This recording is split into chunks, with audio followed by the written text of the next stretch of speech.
All right, football fans. All right, AAF fans. It's now time for some news and our picks for Week 7 coming up on the AAF.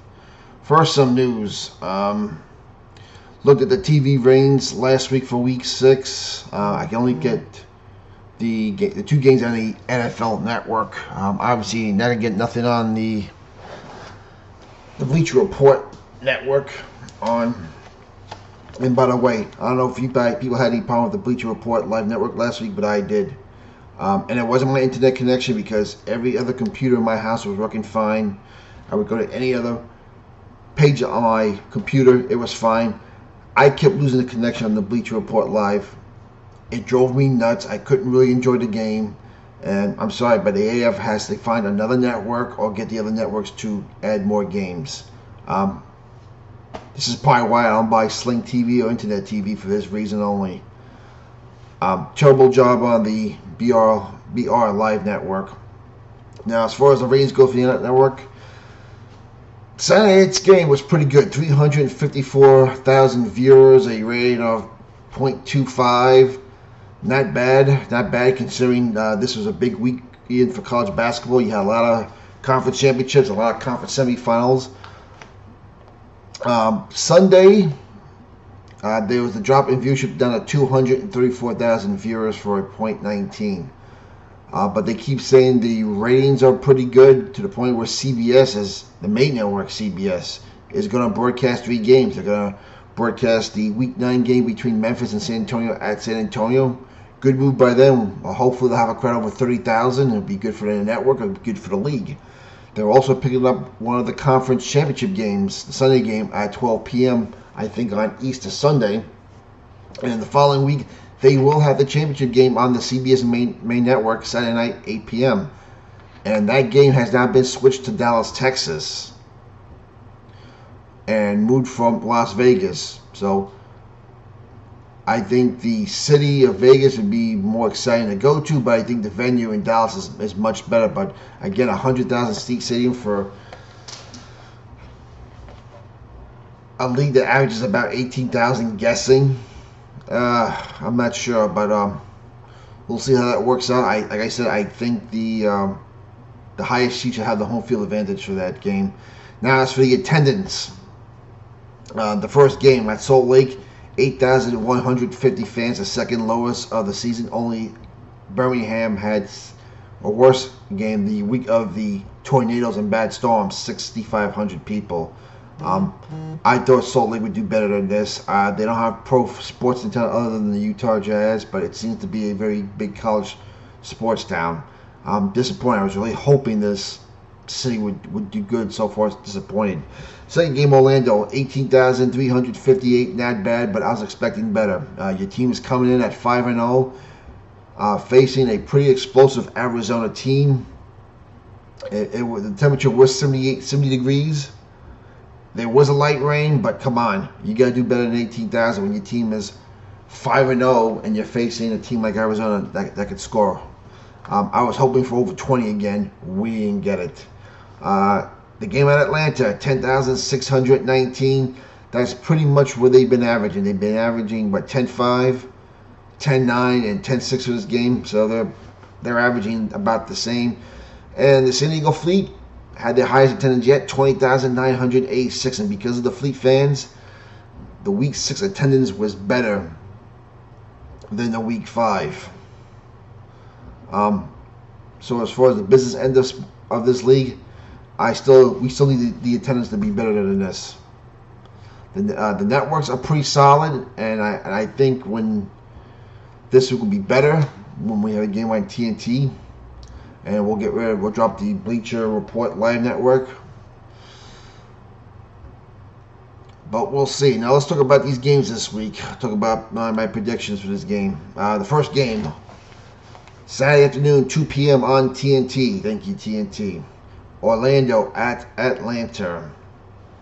I'm going with Orlando in this game. I don't see Atlanta having a chance to win, but just when you think you got these teams and you got this league figured out, you don't. But I'm going Orlando. I think Orlando's got a little chip in the shoulder. I think they blew that game last week thanks to Steve Spurrier and his questionable fourth down calls in the third quarter. He pulled a Mike Martz. I don't think it was necessary to do that, but fun and gun. Steve Spurrier gambled, and it didn't go his way. But I think Orlando's going to win big this week. Aaron Murray, we'll see what he does against this Orlando defense. John Wolford did pretty well, but I'm going with Orlando.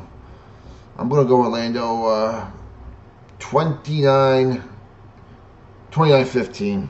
Second game, Salt Lake at San Antonio. So this game, San Antonio finally comes home after a 4-game road trip. A very unfair one, but good job to them. They went 3-1 on this road trip.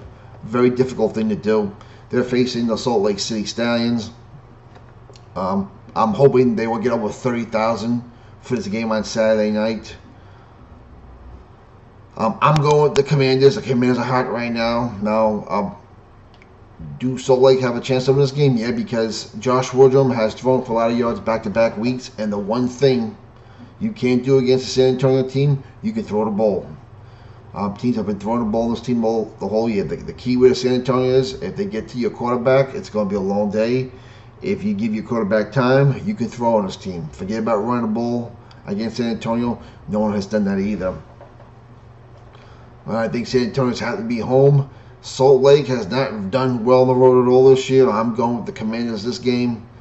I see a big game for Logan Woodside and Kenny Farrow. I am going to go 25-12 this game in favor of San Antonio. Now the Sunday game on the CBS Sports Network, 4 p.m. San Diego Fleet at Arizona Hotshots. Now this is a big division game. These two teams will be facing each other twice in the next 4 weeks. And they're both 3-3. They're both tied for second place. They're both one game behind San Antonio.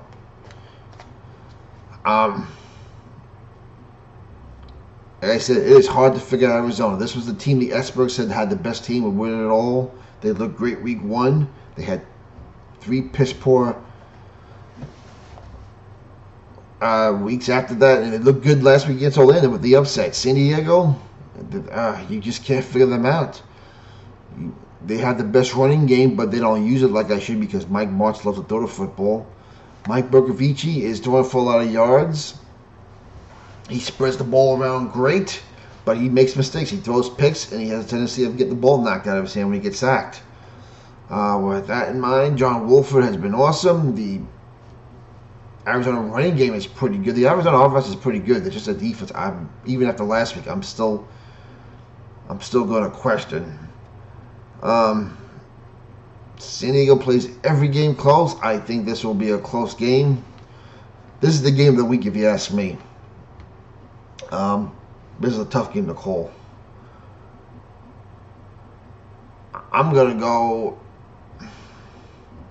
28-25 San Diego. But this game can go either way. And finally, the last game of the weekend, Birmingham at Memphis. This is a rematch from week 1 when Birmingham shut up Memphis 22-0. Luis Perez, after getting benched in week 5, looked great last week. 3 touchdown passes, his first 3 of the year. Threw for well over 300 yards. Damian Washington had a good game. Memphis, Brandon Silvers is going to start for the injured Zach Mettenberg, but they say Johnny Manziel may play. Hard to call this game. I'm going to go with Birmingham, though. They do have a defense. Memphis is still searching for offensive identity. They had one Zach Mettenberg. We've only seen Silvers play 1 game. That was his first ever pro game last week. Unlike week 1, Memphis is going to score this game. I'm going to go 22-15 this one. Birmingham wins this game. So I'm going with Orlando, San Antonio, Arizona, and Birmingham. 2 home teams and 2 road teams. Hopefully we get good crowds. I'm not holding my breath for Atlanta. I'm optimistic for San Antonio. Hopefully we throw over 30,000 for that game. They need to draw at least 15. They've been terrible. They've been disappointing. And with the addition of Johnny Manziel, hopefully they can draw over 12,000 for this game. The other thing is the ratings for this week is going to be tough. You're going up against March Madness. So we'll see how they do this week. Let me know what you think about my picks. What you think about Johnny Manziel, and what do you think about the AAF moving the game to such a 100,000 seat stadium for the AAF championship game in Dallas? We'll talk to you during the weekend with some highlights and some reactions. Enjoy the football. God bless you all. Talk to you later.